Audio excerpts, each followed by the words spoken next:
Then launch her into the bath with a kick to the rear, tossing her dirty outfit into the beat-up old washer-dryer just outside the bathroom door. Are you still awake in there?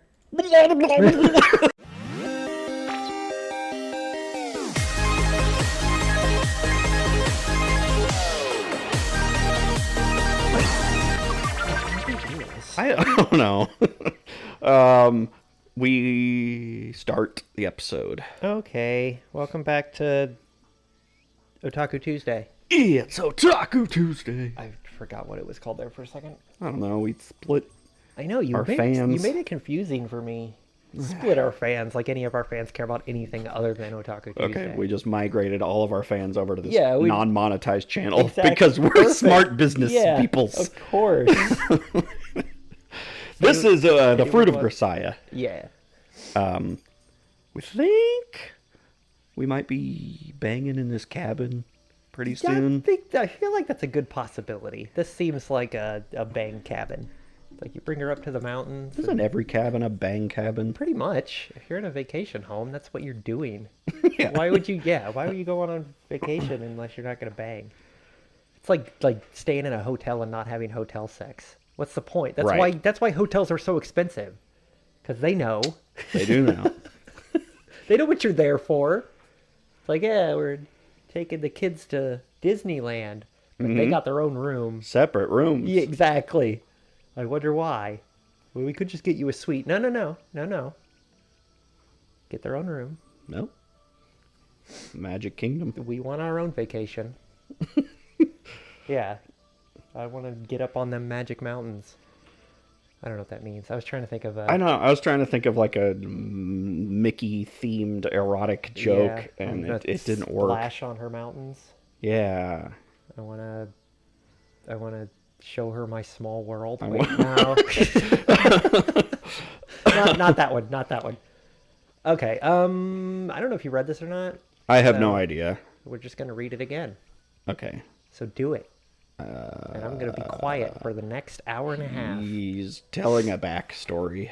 Oh, speaking of which, I'm like getting over a head cold. Oh, okay. Like I'm at the tail end of it, so I think I'm okay. But I'm gonna try to not like sniffle or whatever in the microphone.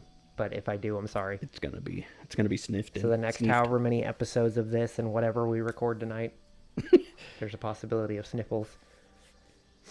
Well, I was just sitting around, wallowing in self-hatred as I often. Oh, sorry. I should be reading. Yeah, what are you doing? I was just sitting around Read wallowing. your life story. Nobody fucking asked. Self-hatred, holding a private pity party. Honestly, as if that was going to make up for anything. All of a sudden, Asako grabs me by the hand and drags me off to the zoo. Let's go to the zoo, she says. Let's buy a zoo. She showed me Let's be Matt Damon. all these animals I'd never seen before. Elephants, giraffes, zebras. Oh my. The whole deal. Groundhogs. At the zoo? Yeah, they got everything. They could get mosquitoes and flies. That's true. Yeah, there are flies It's like, here. cool, hooray.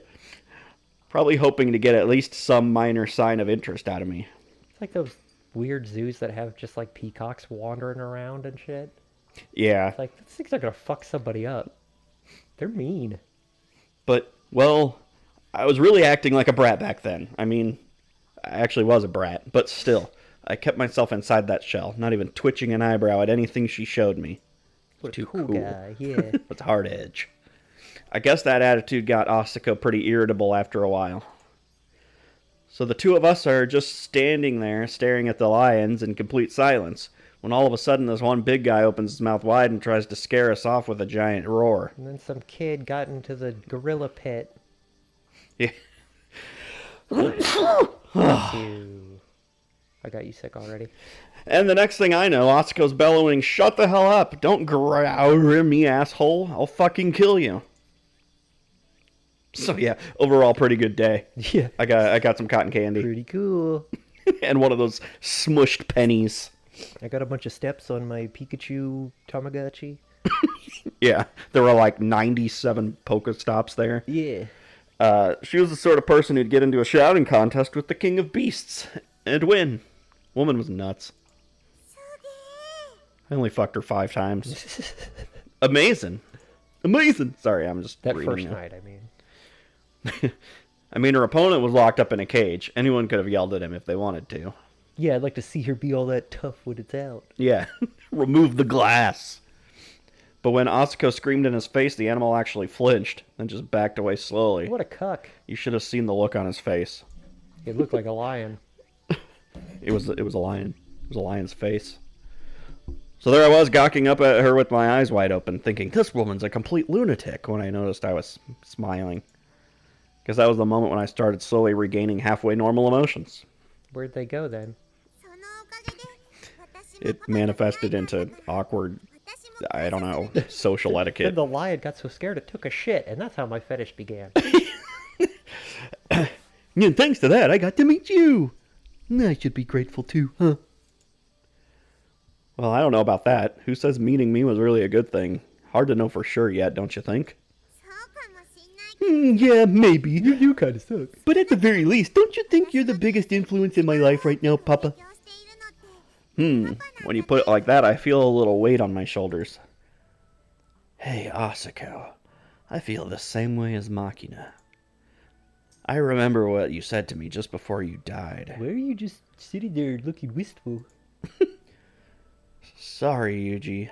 Ran my big mouth about teaching you how to live, but training you to do an ugly job in the shadows was the best I could manage. Maybe so, but I'm still grateful to you. But even now, your words are what keep me stumbling forward. When I come back to, Makina's down on her knees. What? Without intending to do so, I ended up on a fairly lengthy digression about my past. Among many mixed emotions, a small flush of embarrassment rose to the surface. In an effort to hide this, I abruptly declared break time over. And then led Makina, well, Gotta be hitting that old dusty trail. around to the shed out back to shoot Makina. Although we always called it a shed, the building itself is pretty impressive. Not that different from the main cabin in size. It's a storehouse packed full of the tools and provisions necessary to live up here. It's all beans. Always was. I pulled Makina along to the storehouse, seeking out weapons with which to confront this well-entrenched horde of weeds that have flourished in the summer heat. Specifically, we retrieve a few hand scythes and spades. That's twice that scythes have been used in this That's playthrough. Japanese people love scythes. Who doesn't? Did you know that? An old lawnmower and a pair of straw hats hanging from nails on the wall. Let's play One Piece. A good straw hat with a wide brim is indispensable for weeding under the blazing sun. I put on the hat Asako used when she was alive, and then dropped the smaller one I wore as a child onto Makina's head. I've been hatted! It takes us another 5 minutes of climbing up the mountain to reach Asako's grave, not far from the summit. So you walk up to a grave with a scythe. That's a little foreboding, is not? Or after... Oh, it's already dead, but... What would that be? Afterboding? What? Sorry, I was watching your cat attack Yeah, something? I think he's got like a string. Yeah, okay. Sorry, what? I was like, he's walking up to a grave with a scythe, and I was like, how foreboding, but like, Oh, yeah, there's already a grave. it's already dead. Well, maybe that he was running behind on, spirits. Okay. And the spirit's still trapped in the corpse. If he's like, all right, time to go. It's like those really sad comics where it's like the animals and death is there with them. And have you seen those? Yeah. Ugh. Was I a good boy? Oh, don't. Her gravestone stands in a spot affording an unbroken view of the basin below. While the location may be good, the gravestone itself is hardly worthy of the name. It's just a huge, fairly decent-looking rock placed at random from the woods, and then half buried in the ground to keep it erect. In fact, the rough surface of the stone doesn't even have her name chiseled into it. It's a crude marker and nothing else. I just hung one of her brawls on it. Even so, there's no doubt that Asako's remains are resting here. I was the one who took the ashes from the funeral home and buried them. You don't need to bury ashes. I was the one who raised the gravestone above them. When it came to religion, Asako's official position was no policy. Just take the urn and chuck it at a lion's head. That's what she always wanted. She used to half joke about it. If I croak, just bury me wherever. I won't complain as long as you burn me up first. You can just poke a popsicle stick in the ground for a gravestone. Joke side out. Left with these half-assed instructions to work off after Asiko's death, Jib arranged for the cremation, then agreed to leave the rest entirely to me. I tell my wife the same thing. I'm like, don't spend money on a funeral and all that kind of stuff. Just throw me in the garbage. No one will notice. I was at a complete loss for a while, but in the end, decided to make the mountain where we'd lived together her final resting place. Nobody criticized that choice. Remotely and lonely as it might seem, Asako never had a family to begin with, and her best friend, Jib, had no complaints about my decision. But since I was the one who chose this place, the duty of maintaining it also rests with me. Starting the engine of the scythe I pushed up here from the shed, I have Makina hang back while I mow down the weeds in one sweep. When that's done, I switch to my spade and quietly begin digging away at their stubborn roots. That wasn't a lawnmower, that was a weed whacker. Yeah. Makina follows behind as I steadily work my way around the clearing. As I hack down the weeds and pull them out of the earth, she picks them up and collects them in a heavy-duty trash bag. Hey, you don't want to litter with all this grass. It's ridiculously hot, dirty, and monotonous work. Not a fun job in any way, shape, or form, but Makina holds out surprisingly well, not complaining even once as we fight our way through the overgrown wild grasses. We keep it up for maybe 2 hours, covered in sweat and grime. It feels even longer than that. Bath time. No. This game wouldn't do something like that. By the time I finally sit down to stretch out my aching back, having fully liberated Asako's gravestone from the summer weeds that had nearly engulfed it, we've filled 8 of our 70-liter trash bags to the brim. Now, are they 70 liters, or do they have 71-liter trash bags? And they only filled 8 of them. It seems like being over-prepared. Feels like a terrible math problem. Yeah. Well, I guess that's good enough. I slowly raise my tired body up off the ground and then turn around to look Makina in her dirt-smeared face. Why did you smear that all over your face? Gross. Looking at the girl biting her lower lip was... I played Predator. Come on, kill me. That's not even... What are you doing? Wait, which one are you? A Predator or are you Arnold Schwarzenegger? Something uncertain in her eyes, I realize I've been hacking away at the weeds in total silence all this time. She may have been struggling along beside me in an attempt to be considerate. Slightly touched, I speak to her in the gentlest tone of voice I can manage. The fuck are you doing? You're tired, right? Let's call it a day.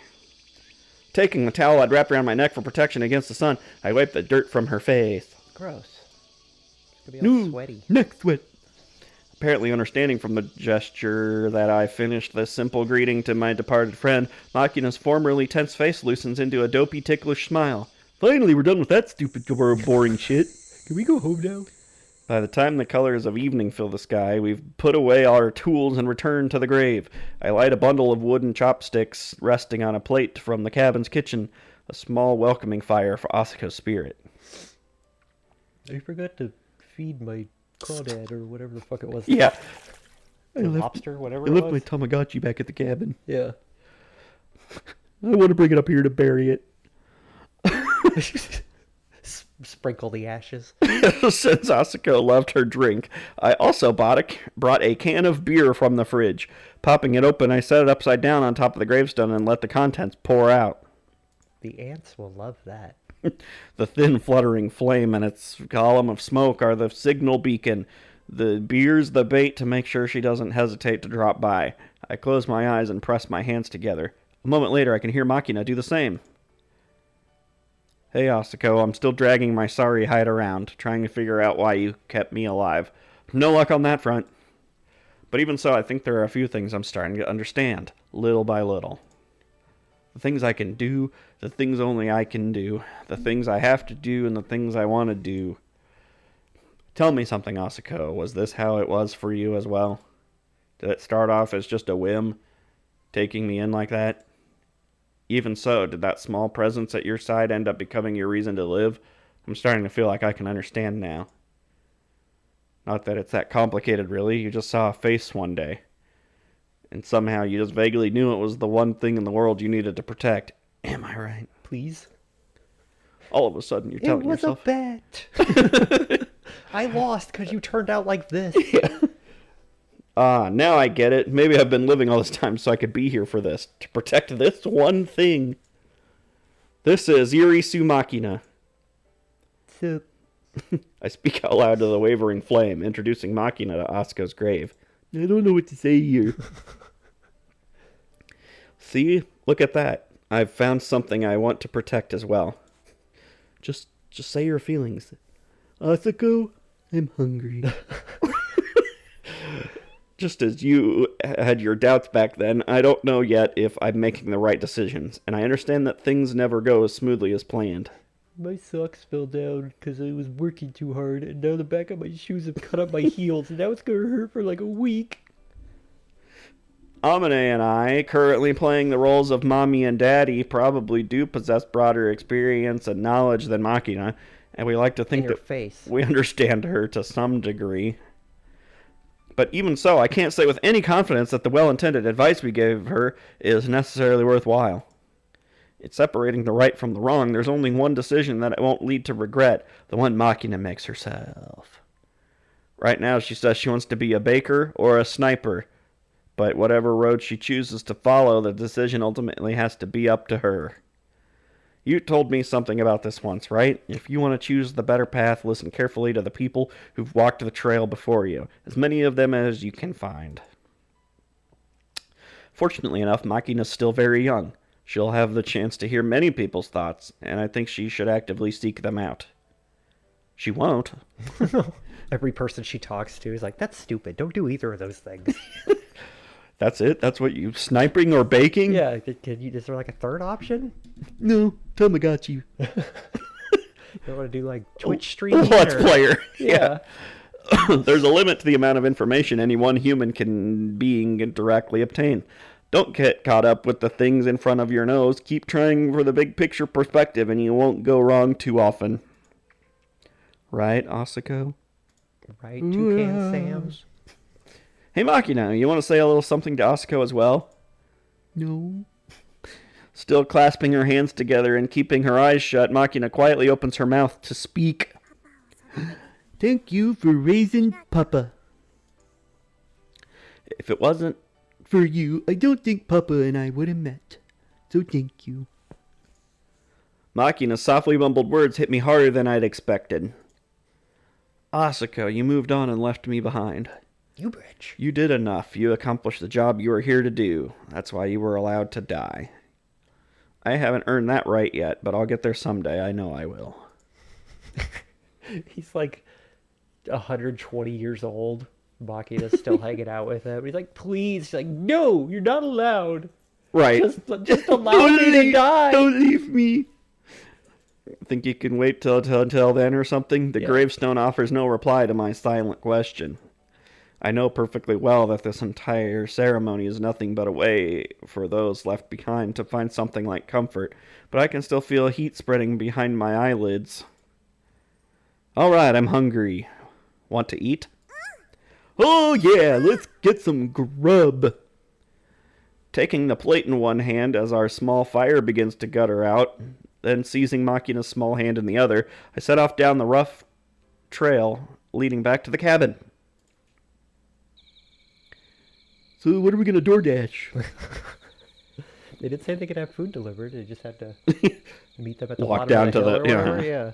As twilight gives way to darkness, I twist open the propane stopcock and leave the bathwater Not for long. to heat as I begin preparing dinner. But of course, the fridge is a barren wasteland, and the vegetable garden out behind the shed has run wild with weeds. Looks like we're having beer. Beer and weeds. Old beer and dandelions. Yeah. Our only viable provisions at the moment would be the stores of vacuum-packed instant rice and canned salmon piled up in the shed. The salmon just piled up in a shed in the middle of summer. Yeah, it's actually that canned fish that's like, what is that stuff called? Where it's like fish that's gone bad.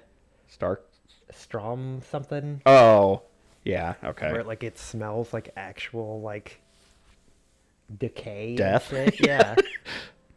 Well, or there's a bunch of R's. Should it have like a Spanish flair to it? Can't manage much other than gruel or fried rice with this.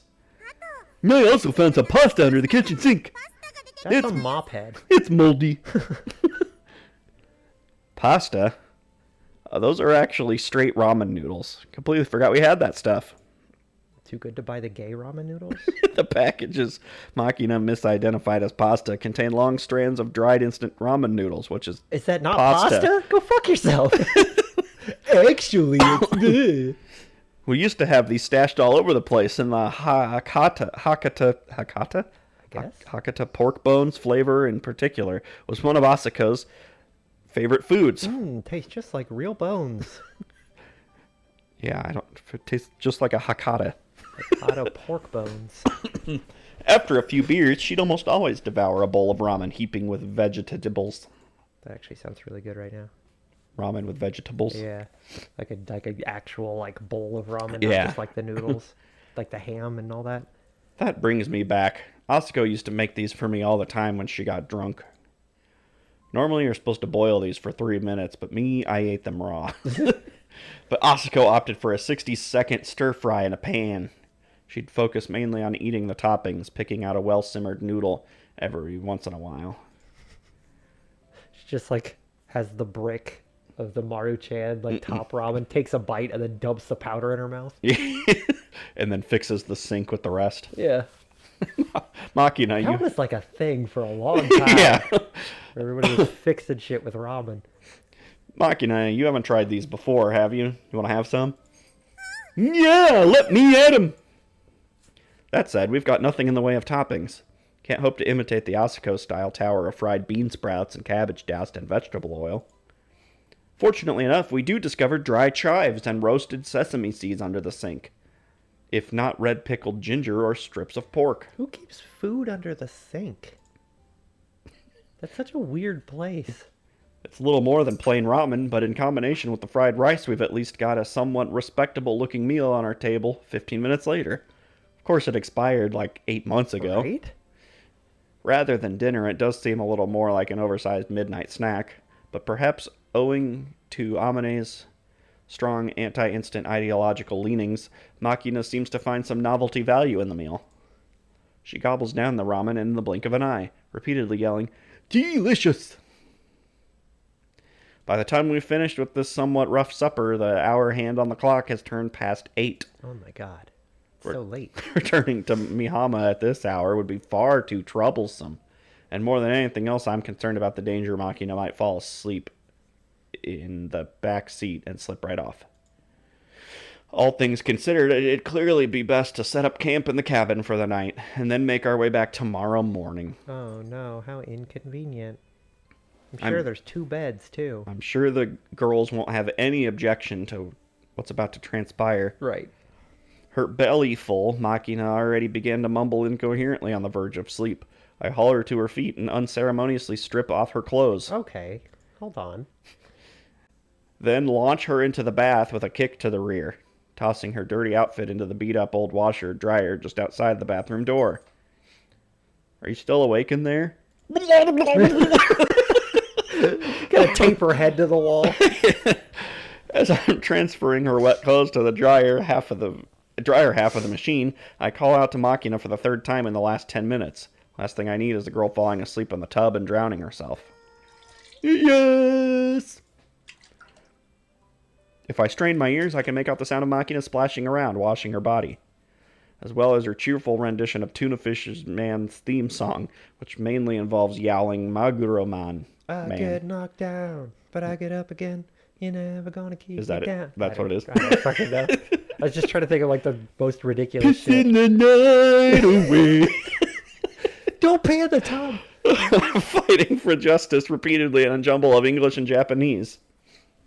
But seriously, is that ghastly human tuna hybrid really supposed to be a superhero?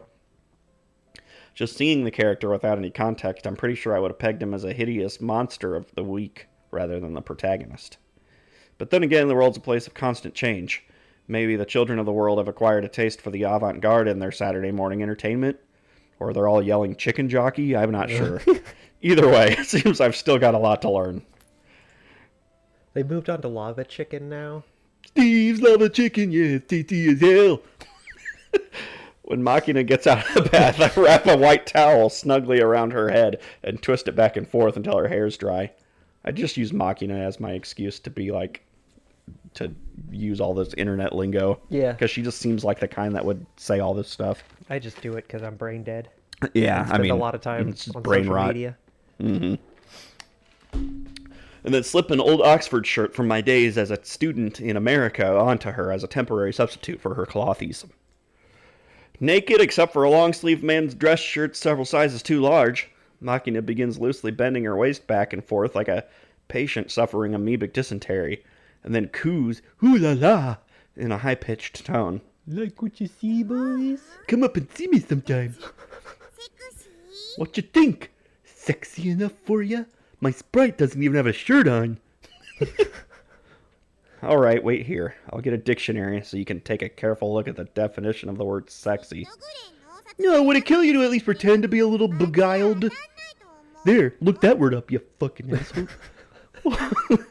Whatever my faults, I pride myself on the sincerity toward women. Just opens a dictionary to sexy and it's a picture of Makina. He looks up, she's got sunglasses on.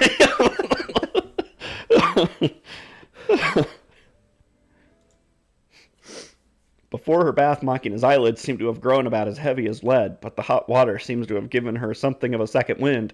It takes a little doing to get her crammed into the bed. Although she nods off easily enough in the middle of the day, the girl also has a habit of refusing to fall asleep when you actually want her to. Normally I could leave this to Amane, but that's obviously not an option today. Fortunately, no matter how much Makina grumbles about not being sleepy yet, when I forcibly scoop her up, she always ceases the struggle and wraps her arms around my neck. Basically, the girl's just scared of going to bed alone. After that, it's a simple matter of depositing her in bed and holding her hand for 30 minutes or so till she falls asleep in earnest. Doing okay over there? Goes to camp. The Taco Bell coming back at you? Yeah. Oh, when I lift Makina's small body into my arms, I'm struck by the scent of a familiar shampoo, mingling with the slightly feminine smell of her skin. It reminds me so strongly of Asako that I actually started a little in surprise. Oh. Okay, I'm in love. Hey, Papa, will you continue that story from before? Sure. So then in the next frame, he comes into the hospital room and she's laying there.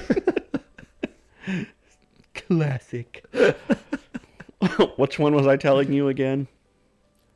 Do you know Sonic the Hedgehog? I know of him. Well, the one from where you were living in America and made a bet with a friend about hitting a target from 180 meters. What? Again? I've already told you that one 3 times today. But I want to hear it one more time. Oh, and that field of fire 15 centimeters story from when you were hiking with everybody. You really like this stuff for some reason, don't you? I'm not sure why she finds this sort of thing so interesting, but Makina's burning to hear my stories lately. The flower pot, the cat, and the severed head. His name was Ryback. His name was Robert Paulson. Unlucky Zippo. Where's the telephone? To Island. Where are my pants? I thought the exact same thing. Honey, where are my pants? From among this fairly well-varied assortment of anecdotes, there's one in particular that's clearly become the girl's favorite. Baby shark doo doo doo doo. Specifically, 180 meters from scrubbing the John. Right, so this was back when I was 14 years old, attending Uncle Sam's school in America.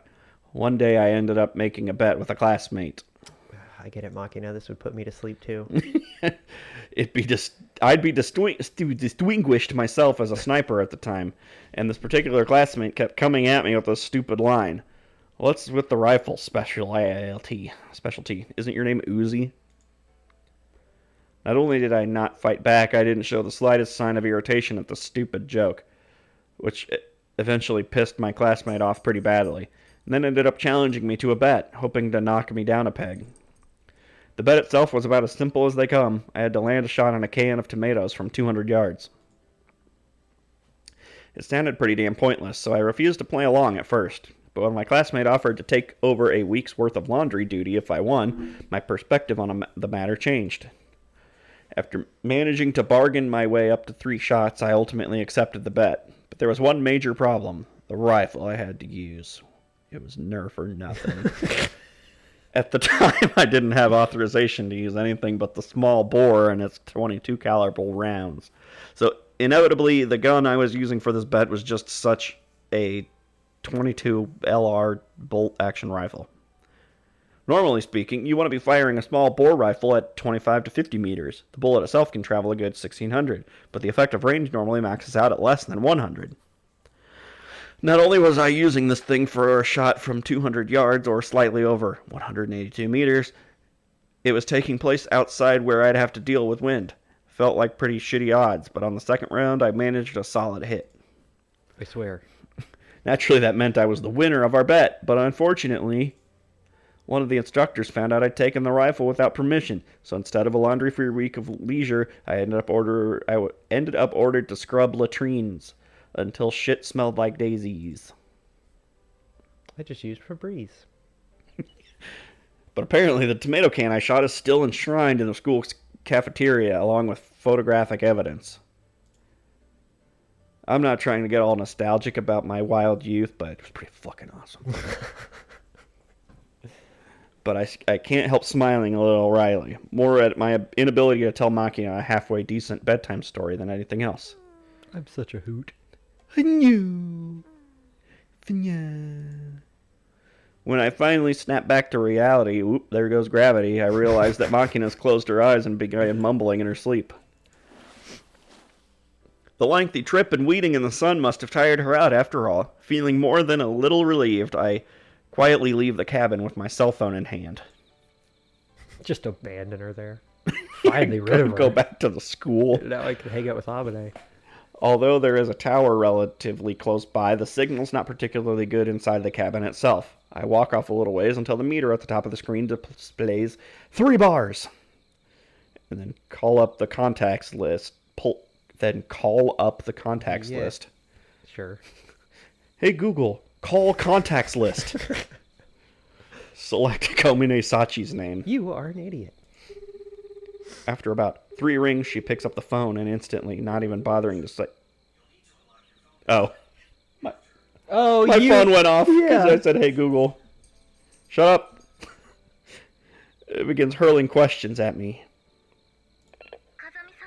Is that you, Kazami-san? I wasn't expecting to talk in this episode. May I inquire as to your current location? I made several attempts to contact you recently, but...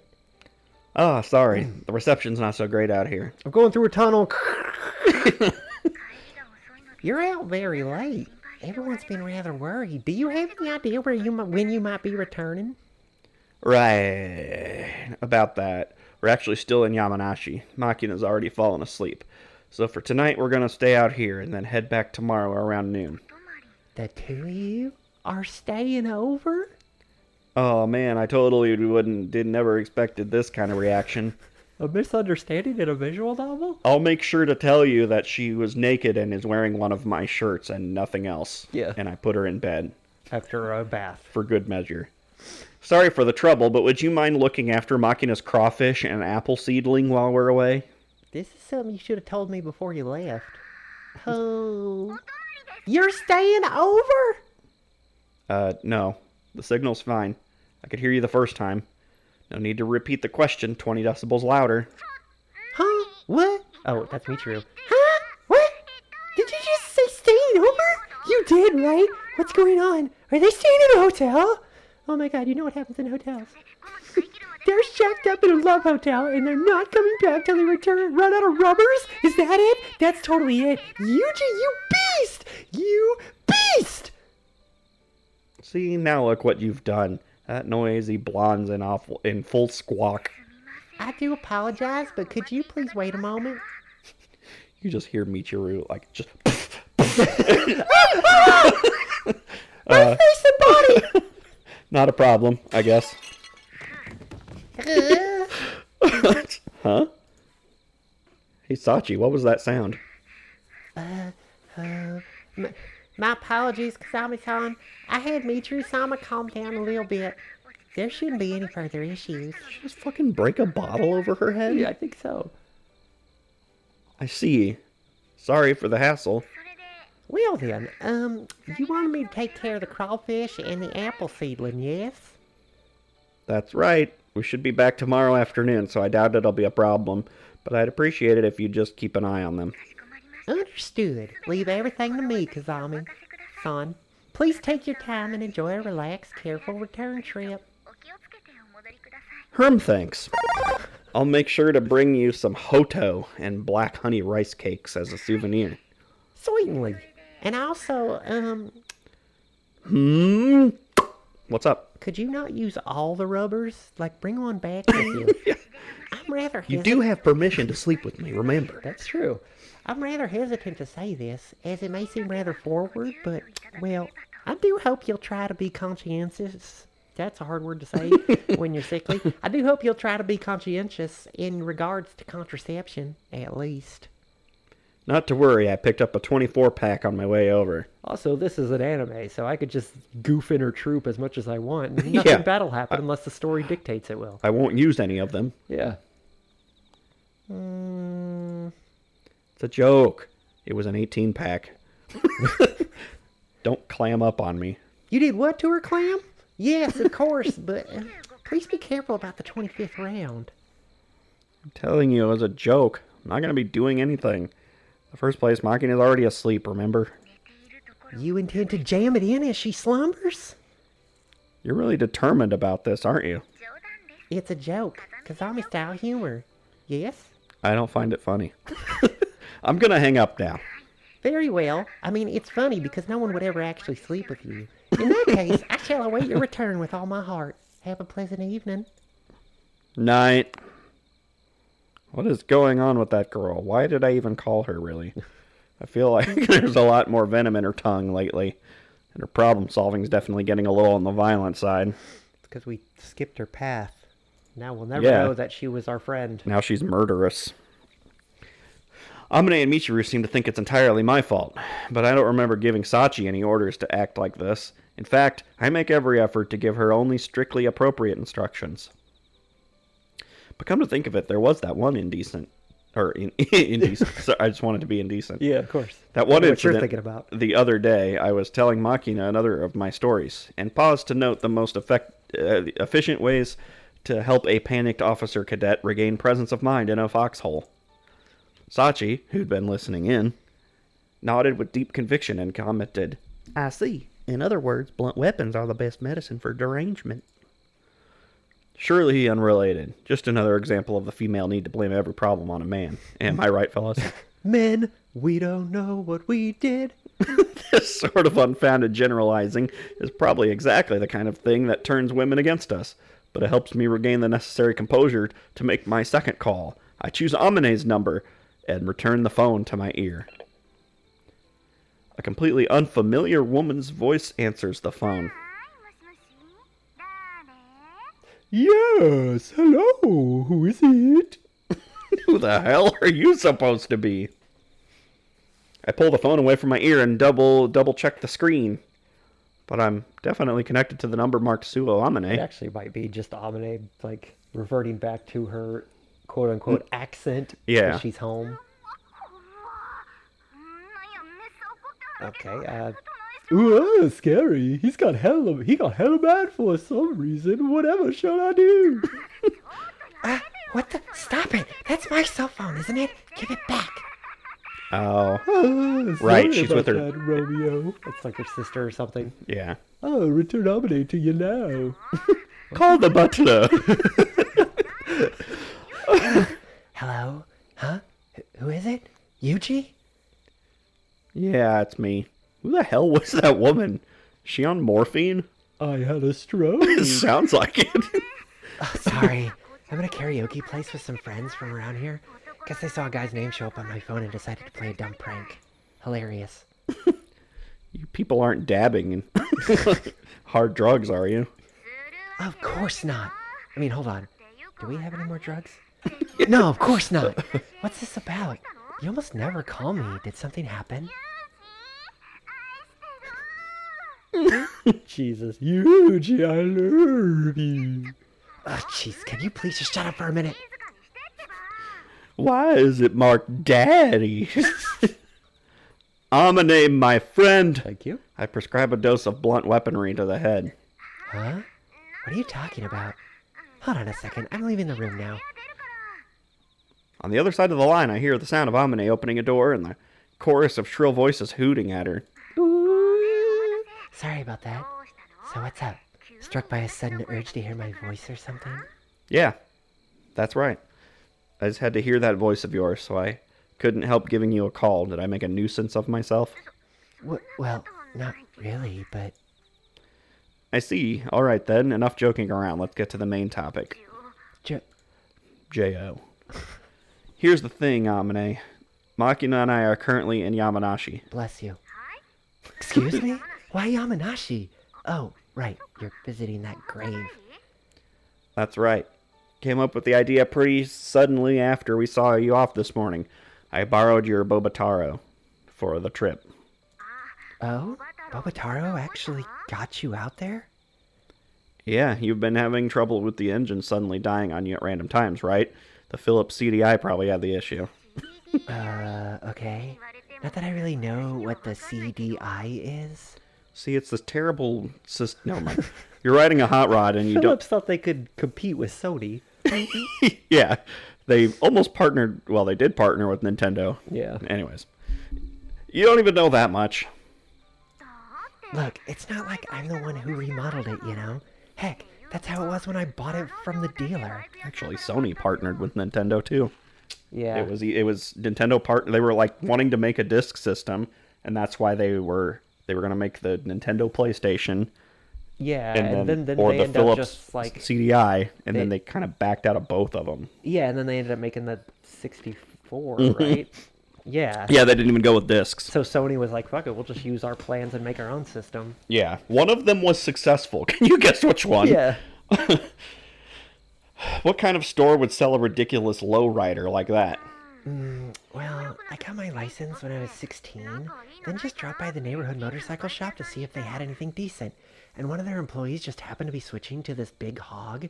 I don't remember exactly. I just remember he said big hog a lot. Yeah. And then I was bent over the motorcycle. He needed it really low. He was really short and I'm kind of tall.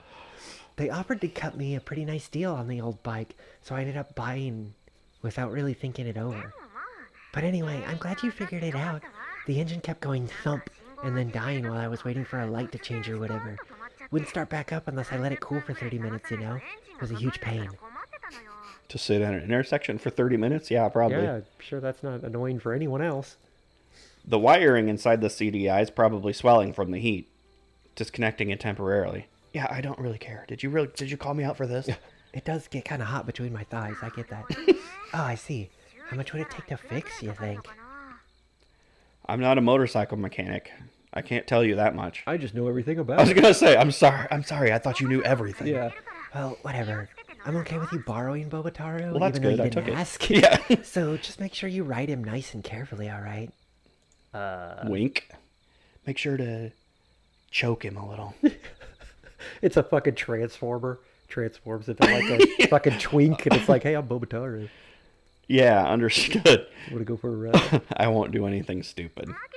How's Makina? She eating properly? Well, let's see. For lunch, we had cinnamon rolls and pumpkin bread. Makina baked.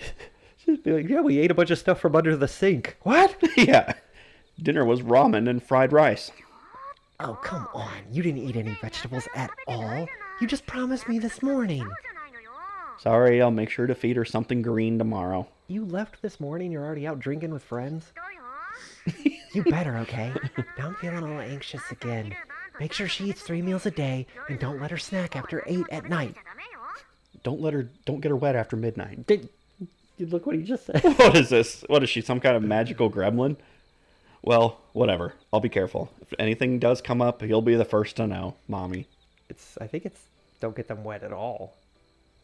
Yeah, Is it? It's feed them after feed them midnight. after Yeah, okay. midnight. Don't get them wet. Because you get them wet and they split.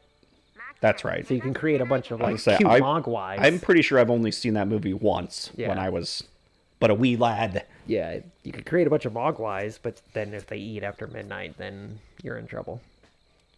Then you get the gremlins. There was a thing that I didn't read. Got it. Take care on the way back, okay? Don't let Makina get hurt. Understood. All right, then. Other terms to end the conversation. Good night. Yep, sweet dreams. Make sure they're about me. They always are. Spare me. I get enough lectures in my waking hours. For some reason, my dreams are always of Amine. Are always nightmares. All right, then. That just leaves. I scroll down to Chip's name on my phone contact list and then press the call button. What about the girl who must not be named? You gotta call everybody at the school. Yeah. I have to say, though, I'm a man of many callers.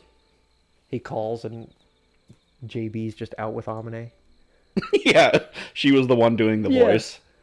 The trip itinerary I submitted to Jib earlier didn't include any reference to staying the night away from my post. I'm sure they're aware that I'm still in Yamanashi from tracking the GPS on my other cell phone. But that doesn't mean I can get away with completely blowing off the formalities. Wait, where is he? Track his GPS. Well, he just moved 2 inches one way, and then 2 inches back out, and then 2 inches back in. Even if I do get in touch, it's easy to picture that shaggy-headed blonde griping and scolding at me again. But if I take the initiative to call instead of making her do it, the voltage of her lightning bolt should decrease slightly. I'm unable to answer the phone at the moment. Please leave your name and message after the beep. Beep. Haha, got you. Did it sound exactly like the beep? I know that it did. What's this? You burning the midnight oil over there? Oh, God. Oh, my ramen's done. Kazumi Yuji and Irisu Makina. Status normal. My current location is Asako's cabin in Yamanashi. Scheduled return to post by 1200 hours tomorrow. End of message. Beep. Oh, shit, I called Jack Black. I hate when that happens.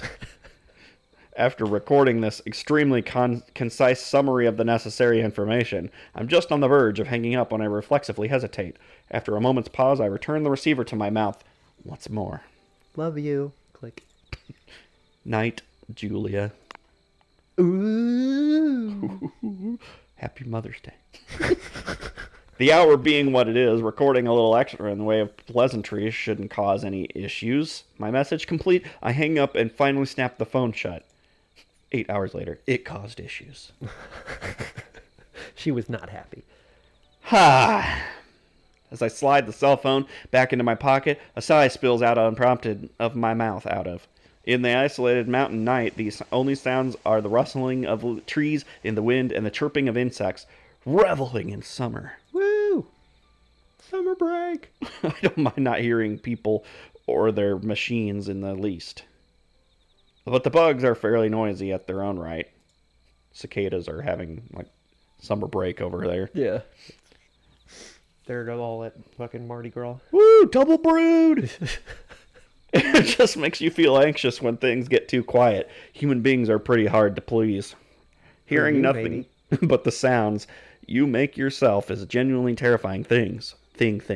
Just one thing. There was a time years ago when I woke up half buried under a pile of soil and sand, as we often do, unable to remember how I'd come to be there. I must have lain there for a good 3 minutes, racking my brain, before finally realizing that a field artillery shell had landed nearby, pushed away violently by the man behind me. I'd fallen roughly into the foxhole as dirt rained down. When I crawled up out of the hole, I noticed that my eardrums were malfunctioning badly. I couldn't hear a thing other than a high-pitched ringing sound. It was the middle of the night, so my field of vision was just as poor. The small slivers of moonlight trickling through the trees above weren't enough to make out any movement around me. The fear that had been swirling around my gut became a cold dread creeping slowly up my spine. It felt like I might be the only person on Earth, as if I'd been left behind on a dead and empty husk of a world. The night can be very dark sometimes when I'm facing it alone. I always remember that moment. Good times. Mm-hmm. Asako. Looking up into the sky, I hear her name slip out of my mouth. Oops. Just how long am I planning to drag her memory around like a ball and chain? Yeah, you should forget about your loved ones after they die. It's not like Asako wanted that herself. She told me flat out, didn't she? If I die, forget about me within a year. It's been a year and a half. I failed. God, I'm late. I should have forgotten her completely by now. I promised I would. But it's hard, Asako, being alone. Being alone, surrounded by women. He's looking up at the sky right now, and he sees cloud like Mufasa. I was gonna say but the instead Mufasa of remember thing. me, forget me. Forget me, asshole. Stop sniveling and grow a pair. You have someone to protect yourself now, don't you? I can almost hear the words, feel the slap upside my head, but she's no longer here to deliver them. I just told her to forget about me. They got 5 minutes to get there. The next day. Or wait, no. 35 minutes. Yeah. Just as scheduled, Makina and I returned to the Mihama Academy dorm just a little before noon. They didn't bang in the cabin. No, they did not. I am surprised. There was even a bath. I know. Well, I mean, not scene, but a bath happened. Right. Although the total length of our trip was barely more than a day. No, she's still, like, in kid mode. I know, but knowing this game... That's true, but all like... it's going to take is, like, one word, and then all of a sudden it's just going to happen. And then exactly. the fallout will be, oh, man, I can't believe that happened. Well, that's it. We're Right. together now. Yeah. Like, it's not like it's going to be this huge drawn-out... I guess it could be. The transaction hasn't happened yet. Yeah. Transition. Transition. What did I say? Transaction. Transaction. Although the total length of our trip was barely more than a day, for Makina it seems to have qualified as a genuine adventure. From the moment she woke up this morning, the girl was even more hyper than usual. She insisted that just heading back wouldn't be no fun. So after I deposited her in the tandem seat... We played the alphabet game, where you have to find a word on a sign that has each letter, and first person to Z wins. And then you sit there for like an hour and a half until you get to a town that has a quick stop. Yeah, like you got to pull over to this quick and easy so we Yeah. can get Q and. I mean, X was always easy. J's usually the first like hard one. We ate a quick breakfast of dried fish in a diner open eagerly for the local fishermen. Or early. I need to learn how to read. That's okay. You've been doing a lot of it. I don't really like focus. I just kind of like. You're skim reading. Yeah. Yeah. I'm like, I don't know. I'm reading it with enthusiasm, so it's kind of like a. Well, It's not like I'm sitting here reading a book. I'm just trying to like. Right, and since you're getting through it, and then I'm clicking, it's like it takes like a half step to be like, wait, I have to process what he's talking about. Yeah. Especially when half of it is useless. I just always have to be prepared for like a quick-witted joke, and then it always falls flat and never happens anyway. Yeah, that's true. I get to just sit here and do nothing. It opened early for the local fishermen and drove around on a lightning tour of the major local sightseeing points, eventually winding our way leisurely back while taking frequent breaks. And so, I'm deeply ashamed to announce I have returned! I don't understand what you're supposed to be ashamed about. I didn't get laid. It's told not like them I would. we went to Guam or something, you know? Guam's not real. Stop making things up. Kazami-san, Maki-chan, welcome back. Yeah, we're home. Were you able to visit the grave? How was your trip? It was terrible. We visited a grave. It was fun. We dropped by Mount Tapachau on the Bless way you. back. 2. The view is the very picture of picturesquity. Is that a real word? No. Okay. That's in Saipan. Bless you. You climbed Mount Fuji, and we only made it as far as the 5th station. And that wasn't a word. Now for souvenirs, I got you all some chocolate macadamia nuts. I ate them all, though. And I'm allergic to nuts. I need to go to the hospital. Help! Just help is so much better. Help! So nonchalantly, like she's telling a story. Just dead stops her story. Just help, and then falls. Nibble away at them to your heart's content, everyone. Now it's Hawaii. Incidentally, the things you were waving around with a giant grin on your face are rice cakes with black honey. Just how far did you end up going exactly? 3rd base. Oceania? Why am I having trouble with that? Read that to me. I always said Oceania. I did too, but that doesn't... But Oceania. I guess that's got to be it, right? Oceania. Yeah. Oceania. Maybe we've always been saying it wrong. Oceania? Oceania. Unless that's a different thing. I feel like it is Oceania, but the spelling looks weird to me. Hang on. I'm looking this Oceania. up. Oceania. Oceania. How do I pronounce? Pronunciation. See if Oceania is actually a thing now. Oceania. Oceania. Okay. Oceania. I don't think I've ever pronounced the I.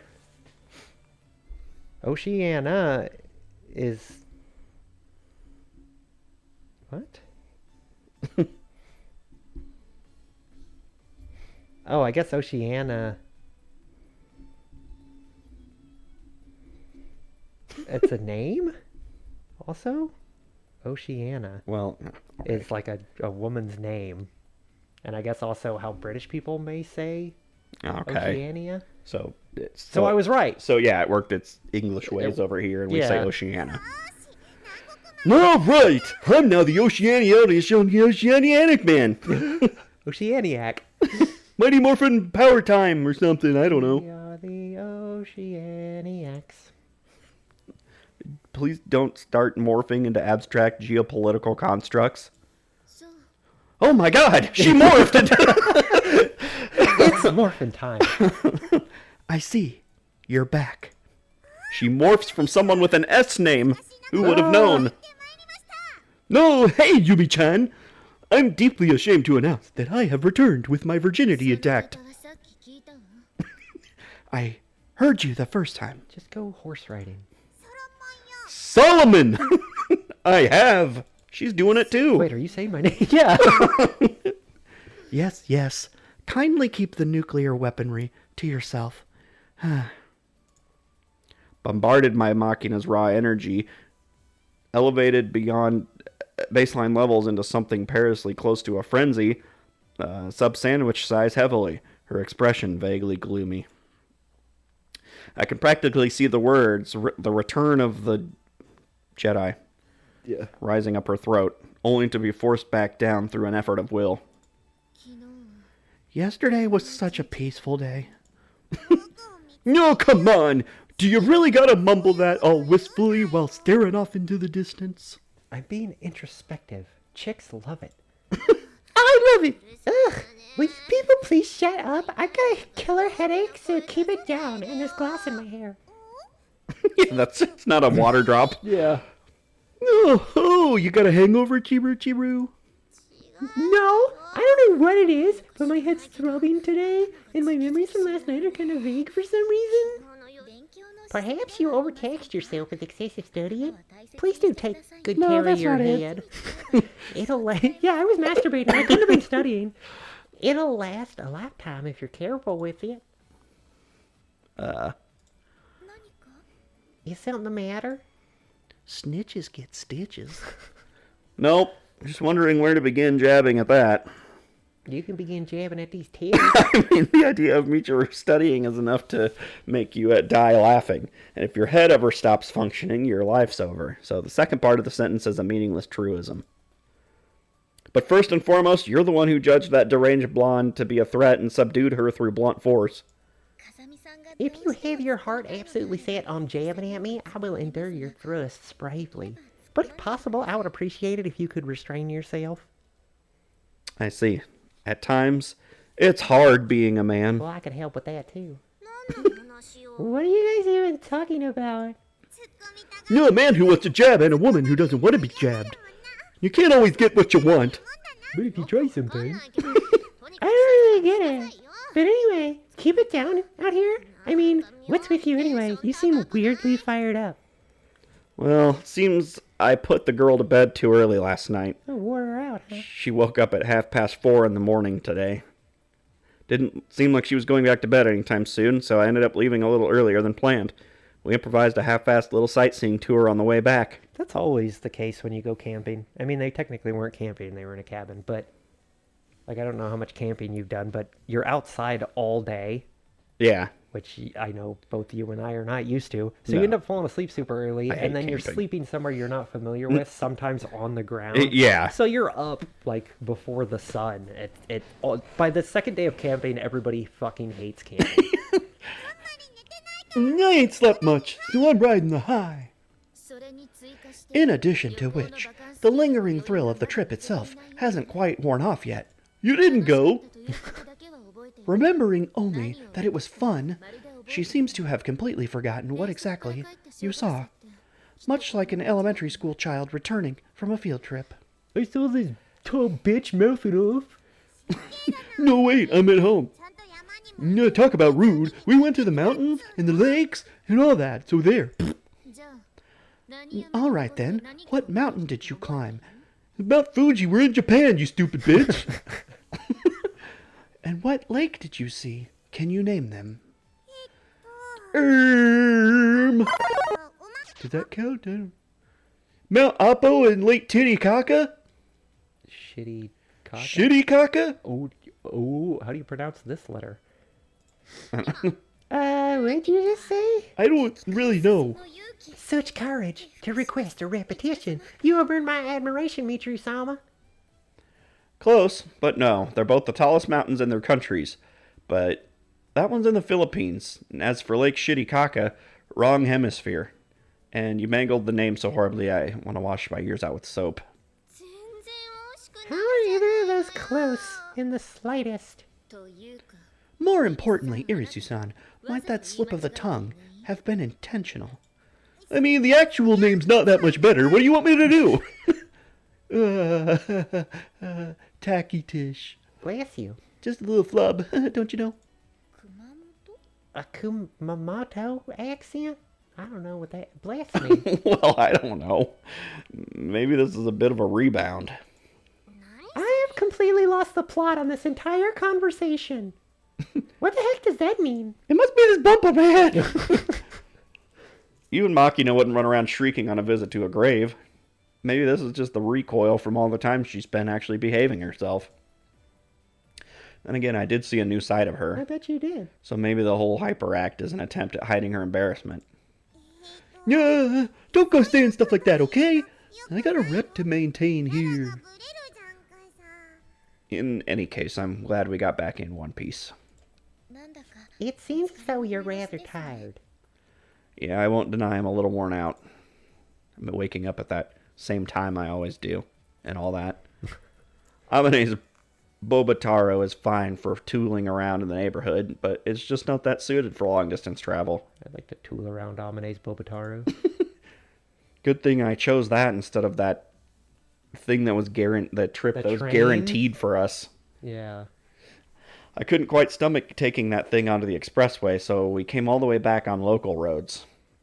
That probably contributed to the fatigue as well. For the moment, why not head into the bath and relax a little? I'll be in there momentarily.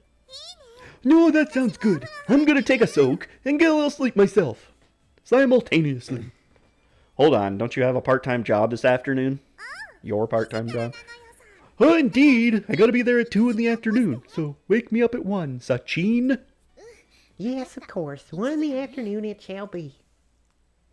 To be honest, I wasn't able to get much rest at all last night.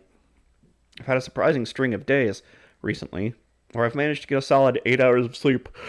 Sounds like it. So I'd almost started to forget.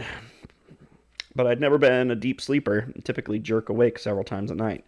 Yesterday was a particularly awful example. It's not like I'm physically exhausted, but I can definitely feel something like mental weariness weighing down on me. So after reporting our safe return to Amane and Jib, I apply my eye drops and lie down. Practically the moment my eyes close, some tense cord inside me snaps at last, and I tumble down into unconsciousness.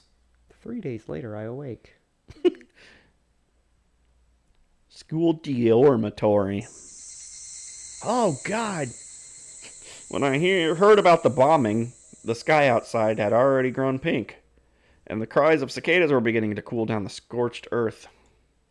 With a few hours of deep and dreamless sleep behind me, I walk out into the lobby, trying to shake off the slight lingering heaviness in the core of my head. Encountered Susan Sarandon there, glued to the television, and received the unexpected news that a bombing had taken place in the vicinity of Mishima Cape Station. According to the news program she's watching, an automobile parked by the road in the shopping district abruptly exploded around 6 this evening. But that's not what I need to know right now. And is Makina alright? Yes, she was apparently close by, but it seems that she wasn't harmed. However, She is the major suspect in the bombing. However, it was the oven she was using that caused the explosion. The girl was acting rather strangely. Most likely, she witnessed something rather terrible. It must have been a bit of a shock. I see, and where is she now? Lying down in Suo-san's room, with Komine-san attending to her. It would be best to leave her be for the moment. Alright. Yeah, I definitely won't go in there later. The word bombing means it wasn't an explosion caused by someone carelessly overturning a fuel tanker, or some other accident of that sort. It means they destroyed a bathroom. It looks like the vehicle that exploded was a standard-sized passenger automobile, but from the low-resolution images on the television news program, it's not possible to identify the model or brand. However, Steve's lava chicken clicking away at her notebook PC as we're watching this show, and eventually finds a better quality photograph taken at the scene on the internet. Through that, we're able to establish it was a German luxury car. The vehicle had completely flipped over from the force of the explosives, but as a rule, German automobiles are built sturdy. The body itself may be damaged beyond the point of repair, but the cabin wasn't crushed or deformed. Because it was a perfect arch. At, It was a Volkswagen. at a glance, I'm willing to bet they used Semtex, Plastic explosives. and the explosion clearly occurred underneath the car. Well, I don't know if that is plastic explosives. I don't know. They're Simtex grenades. So. Yeah. Since the interior of the car itself wasn't blown apart, it seems likely that they used a shaped charge deliberately set to flip the entire thing over. That would seem to suggest they didn't know ahead of time which seat their target would be using. Given such extensive damage to the entire vehicle, even if the cabin remained intact, there's no guarantee anyone would get out of the ensuing fire alive. I did mention that this incident is connected to Irisu-san, yes? I feel like we skipped like 12 chapters. Yeah, we slept for a really long time. Yeah. I go to sleep for like 3 hours and the vibes change. That wasn't just a reference to the fact that she happened to witness the incident. Irisu-san, or rather her family, the Irisu clan, are deeply involved in the bombing itself. What do you mean? Her whole family was in there. The car that exploded belonged to her family. The two individuals inside were a chauffeur in the driver's seat and a member of the Irisu clan in the back. Who was it? Irisu Sarina, Irisu Makina's younger sister. Her younger sister? Makina's sister was... But why was she even... You've heard of that new fashion building, currently under construction to the south of Mishima Cape Station, yes? Yeah, that one that was supposed to open before summer vacation but ended up getting delayed. I remember Amini mentioning something about this. From what she told me, the place was going to be something like a mall focusing on high fashion. Numerous brands had signed on as tenants, along with restaurants and a movie theater. In particular, there were some foreign boutiques, J.C. Penney's, that would be launching their first stores in Japan there. So its upcoming opening was apparently generating some real buzz. There was a lot going on behind the scenes with that delay, but I think it's safe to assume that has nothing to do with this incident. Is it? Irisu-san's sister came here to shop at a certain boutique before its official opening. She was apparently returning from the visit when the bombing occurred. Wow, the police just releasing all kinds of information, huh? Why do you know so much about this? It was I who did the bombing. I mean, her family probably owns the building. So fuck it knows. Knowledgeable people are knowledgeable about everything. Tell me, are you familiar with set a thief to catch a thief? Well, I know what the phrase means. I saw the Netflix adaptation. That's not what I meant. There's an online members-only information exchange by that name. The information we're discussing now, as well as the photograph of the scene I showed you earlier, came from there. We are anonymous. It's 4chan. Nope, that's gone now. I see. Jibs registered on a similar site, actually. It's impossible to join without the recommendation of an existing member. A new account is in the tens of millions of yen, and even the monthly fee is in the millions. I remember her complaining about the ridiculous charges. It was actually you just being like, what are all these charges on our credit card bill? Thickstuds.com? No, it's a hacking website. But for some reason, the stream of new applicants never seems to dry up. Come to think of it, it's a little disturbing that this girl already has a membership to a site like that at her age. It is a relatively reliable source, but there is, of course, a limit to what you can learn there. The fires are fucking fire, though. And- Did I say fire? The Yeah. memes are fucking fire, though. Yeah. The fires are The fire. fires are fire, They though. sure are. For reals. And the information I can afford on my pocket money doesn't amount to much. But if you consider what we have in light of the broader circumstances, it seems reasonable to conclude that something may have taken place within Irisu-san's family. What's that something supposed to be? If I knew, I wouldn't be beating around the bush like this. Wouldn't be here spelling it out for you. I mean, you told me 99% of the information that, like, most people would not have. This is nothing but speculation on my part, but I can't help thinking of the kidnapping that ended with Irisu-san's son driven out of her home. Perhaps the matter with the nuclear power plant that triggered that incident is still moving under the surface of the water. Hold on.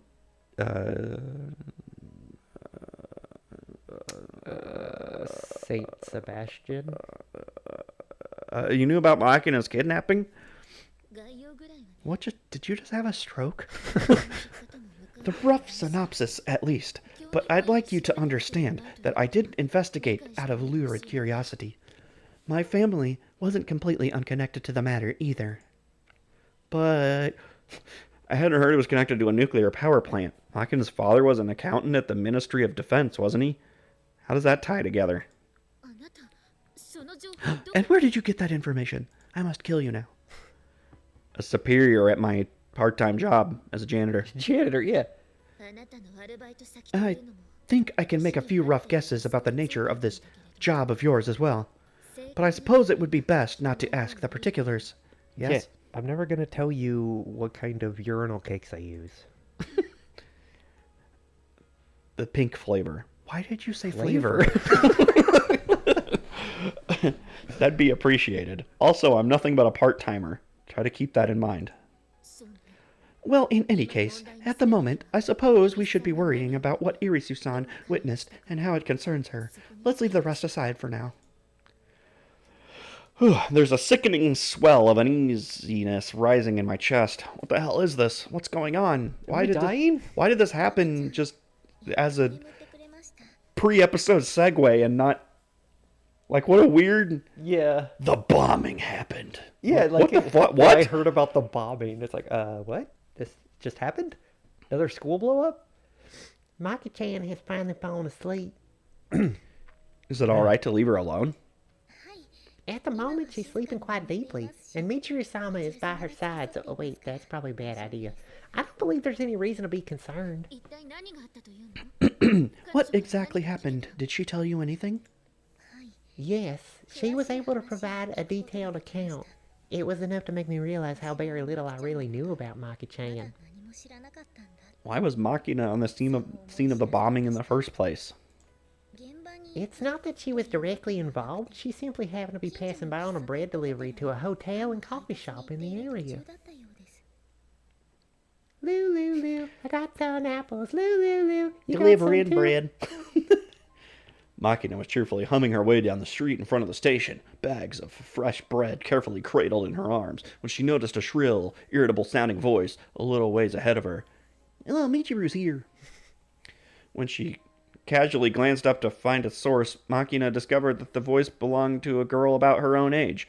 The girl was walking down the sidewalk in the opposite direction, a man in a black suit following closely up behind like an escort. Makina recognized that girl at once. No! It was her little sister. When the psychological trauma of Makina's kidnapping had left her unable to handle even the demands of everyday life, this girl had taken her place as the future leader of their clan. Although Makina thought of her as a sister, their fathers were different. She was the product of a lengthy tryst between Makina's mother and a man from the ranch family. So she fashioned her bread into a bomb and blew up her car. She just made those pies from SpongeBob. Yeah. They're bombs. Unlike Makina, who took after her father with a round, chubby face. Her sister's features had always been more refined, strongly resembling their mother. As a child, Makina had been envious of her appearance. But today, that shapely face was contorted in irritation, an expression that spoke of stress and deep-rooted frustration. Oh, God. Is that her sister? Yeah. We informed them beforehand that I'd be coming, and I told them exactly what I wanted to purchase, correct? Why on earth didn't they have the correct size? Are they not interested in actually selling their products, or was this just a personal insult to me? But me? I sincerely apologize. Our advance notice was inadequately detailed. We'll have it delivered to the residents tomorrow, so please try to pardon the blunder. As the voices drew closer, Makina reflexively hid herself in the shadows. It was an old habit. If Makina hadn't taken ill, her sister never would have been placed in her current position. She'd probably be living normally in the Branch family even now. At first glance, this pampered, ultra-privileged lifestyle might seem preferable to that. However, Makina had learned from Kazumi Yuji that a life totally free of inconvenience only hinders your growth as an individual. Today, she couldn't see the girl in front of her as anything but an unfortunate. Robbed of dreams, hopes, and freedom in exchange for empty luxury, she felt a twinge of something very much like pity. Makina had been the same way once. It was only after her arrival at Mihama that she came to understand the virtues of a normal existence. Biting her lower lip, she whispered a sympathetic apology inside her mind. Well, whatever. I guess I can't get my clothes. We can still stop for McDonald's. But I swear to God, if their ice cream machine is down, I'm gonna explode. And then it exploded. I'm sorry, Sachi. Makina first learned that she had a little sister when she was 5 years old. As the eldest daughter of the family's head, she'd been raised as an only child. But when she learned that her mother had borne a child to the Branch family's second son only a year after her own birth, she was genuinely happy. At the time, Makina didn't really understand the implications of her mother giving birth to the child of a man other than her husband, and the reasons why that child couldn't enter the main family or even meet her older sister were equally mystifying. In the first place, Makina wouldn't even have learned of her sister's existence if not for a butler's careless slip of the tongue. But once she did know, Makina developed a burning curiosity toward the girl she'd never met. Every once in a while, she would pay her sister stealthy visits, observing her life from afar. Hello, ma'am. Would you like me to cut your sandwich for you? You have a sister. Oops. Slip of the tongue.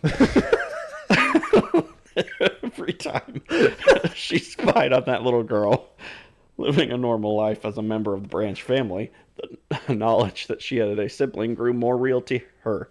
Many times, Makina would come to the verge of calling out to her, only to hold back at the last moment. Looking at her sister, clinging affectionately to her stepmother's waist, innocently begging her mommy for some treat, Makina knew the sudden arrival of a big sister could very well shatter the girl's peaceful family. She could never bring herself to take that risk. But Makina didn't stop taking the time to go see her sister. Eventually, she invented a nickname for the girl she'd never spoken to, developing a one-sided, make-believe relationship. Even the day she was kidnapped, just before going to her language class at cram school, she'd been secretly watching her little sister from inside her chauffeured car. And that was the last time Makina had seen her sister. Only hours later, she was kidnapped, her father was killed before her eyes, and she was consigned to a life in the hospital that would last many years. I don't want to bake bread no more. Makina, Cold now. I will never bake enough bread to ease my pain. Makina knew the girl was her little sister, but the girl didn't know her. There was no real reason she had to hide. After a moment's hesitation, she emerged from her hiding place, resettling the bread in her arms, and just as she'd done in the old days when in a slightly playful mood, she carefully forced a nonchalant expression onto her face, and then began to walk toward her sister. The man in the business suit behind the girl was burdened with countless bags emblazoned with the names of expensive clothing stores, no doubt the result of an almost rudely indiscriminate shopping spree on Serena's part. Wonder what kind of secret Victoria has. Doesn't seem to be much. She's letting it all flaunt out. The trip was probably less about buying clothes than it was venting built-up stress from the heavy responsibilities and expectations placed of the family's future leader. Makina remembered doing something very similar herself, even as a child. You've been a while, huh? As they walked past each other on the sidewalk, Makina offered her sister a silent greeting inside her mind. They had passed each other like this numerous times before, although only Makina knew it. Every time it felt as though the words, "Name your big sis," would slip out of her mouth. But they could never make it past the tip of her tongue, and today was no different. It just wasn't a possibility. Her sister's current position was founded on her absence. For another thing, Sarina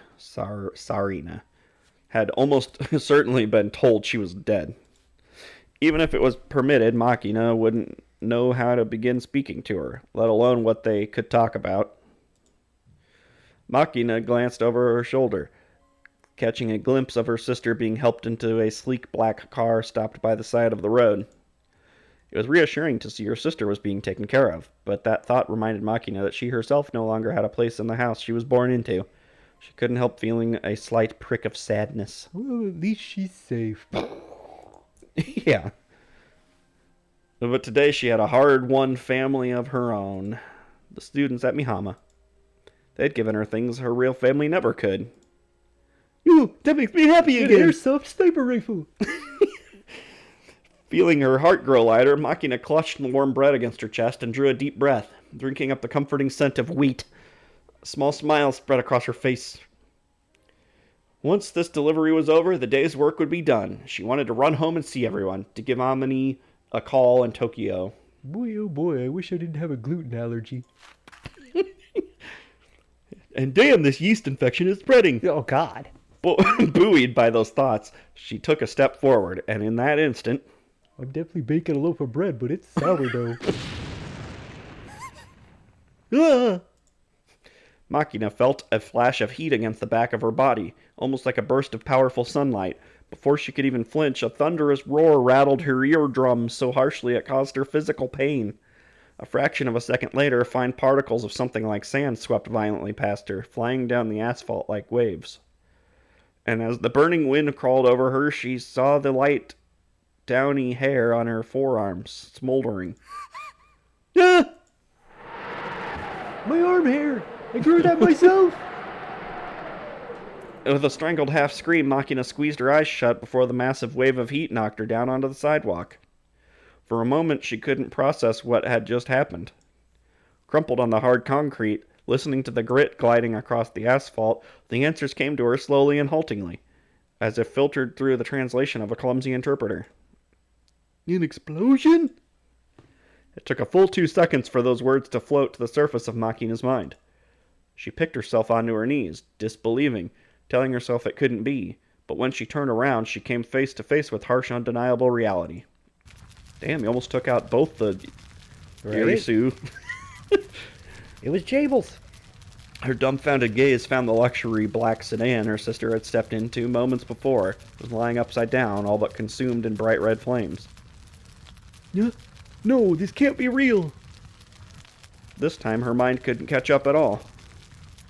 She didn't want it to. She didn't want to accept the reality before her eyes. Just a moment ago, she'd seen her sister from the side, a slightly irritated expression on her face, so close she could have reached out and touched her. Many thoughts were circling frantically around inside her head, as her mind tried desperately to make something like sense out of the situation, but it was all fragments, nonsense, noise. There were no answers she could accept. Somebody was yelling into her ear. Get the fuck out of the way. She could understand that it was the voice of someone who was worried about her, still sitting there glued to the ground, but she couldn't muster the focus to decipher their words, much less respond to them. Makina didn't move an inch from that spot until, at last, the voice said, "We need to get out of here!" And firm hands pulled her to her feet. Thankfully, the owner of the nearby greengrocers brought Maki-chan back to the dormitory. Apparently, he tried to bring her to the hospital at first, but she resisted the idea so fiercely that he ended up taking her here. It just says, if lost, return to Amane on, like, her underpants. Yeah. Wait, why did he see her underpants? They were blown off. Oh, God. Her In pants. there. She's not physically injured, right? Just her arm hair. That's correct. There's a light burn on her right arm, but it's essentially just a patch of tender red skin. I just slapped it a few times to make sure. It should disappear quickly when cooled. However, The psychological damage is going to be more severe. so it would seem, yes. At times like these, I can't help but realize how powerless I really am. I know, right? I forgot you were standing there. Sean P. Diddy Combs' words expressed my Oh, current feelings No, to thank the letter. you. No, thank you. I I don't want to go to the what to school do. anymore. I don't know how I'm supposed to talk to her. I don't even know what sort of expression I should have on my face when I go to see her. All I know is that when I try to run out the door, I slip on a bunch of Yeah, no, thanks. approach this the wrong way, and I might well end up making things even worse. Thoughts like these rob us of the ability to even try. Okay, whew. That's an episode, That's I an guess. episode? Okay. Jesus. What are the chances that her sister faked her own death to get out of having to be the head of the clan? Right? Because it was Maybe. just saying that, like, oh, it's my fault that she has to be the head of the clan, and I bet she's miserable. Yeah. I mean, it might not be, but I'm going to throw that theory out there. Okay. She faked it to get out of her responsibilities. Sounds plausible. So now they're going to I just approach Makina. this game's like great and all, Yeah. but man, does it just like okay now? Take hard left turns. Yeah, just Yeah. Well, that's why when you're without like, any sort of like lead up, like No. he just wakes up and it's like, oh yeah, you know those bombings that happened, and I'm like, wait, well, it happened while he was sleeping. what? Yeah, because he's telling this. He was talking about that in the past tense, which normally wasn't happening unless he was talking about like his old army stories. And Yeah. shit. So I was like, what bombing? What the fuck is he talking about? Right. That's why I just kind of blowed past it. Like, okay, he's talking about. I don't know what he's talking about. Something that Because we never do. something that's unimportant, but it was like, oh no, it's like super important. Yeah, it's a big deal. It's like the story starts now, and Yeah, it's just. just- But yeah, that's why when I was like, yeah, it seems like a sex scene's coming soon. You're like, yeah, but there's no like lead up. It's like, when is there ever been lead up to anything in this game? Shit just happens. Mhm. It's like the thing happens, and then after the fact, they go, here was what led to that. that's true. Like, that's their writing style, it seems. It just doesn't even give you time to get in the mood. Well, think just- about this. If you're playing this game to rub one out, how many hours have you been putting in just like with your dick in your hand going, what is car bomb? Like I thought we were going to take a bath. What is happening? So I don't think it's that kind of game. You want that kind of game, you got to play Cat Maids. Yeah, that's a good What's game. that called? Nekopara. Nekopara. Yeah. No, I mean it just doesn't even give you time to. Like I was still joking halfway into that because I'm like, oh, this is serious. Yeah. Well, I mean, doesn't matter. When has that ever stopped? No, it hasn't. But it's like, oh shit, okay. Yeah, we should actually pay attention to what's happening here, huh? Well, I guess we'll figure out. What's happening? Well, speaking of left turns, now it's going to be like he's going to go check on her and then they're going to have sex. Because isn't Yeah. that exactly what happened with Michiru? She like had like a huge low point and then they just Yeah, banged in a like- closet. Yeah. I need sex now. Yeah. Okay. All right. My dick actually is God's gift to women in this universe, so here you go. The fires are fire, though.